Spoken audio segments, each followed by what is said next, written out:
மெதுவா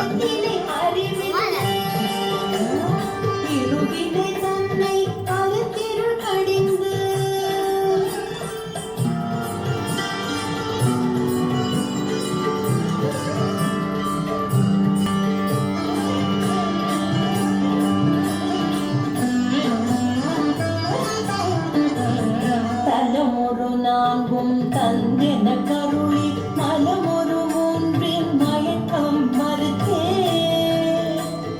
ஒன்பதுவாயில் ஒரு மந்திரத்தால் அங்குள்ள கதவை அடைப்பதும் காட்டி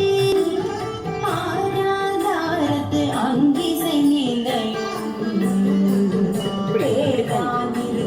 பேச்சுரை அறுத்தே இடைப்பிங்களை எடுத்தறிவித்து கடலில் கழுவுடைக்க வாதமும் காட்டி மூன்று மண்டல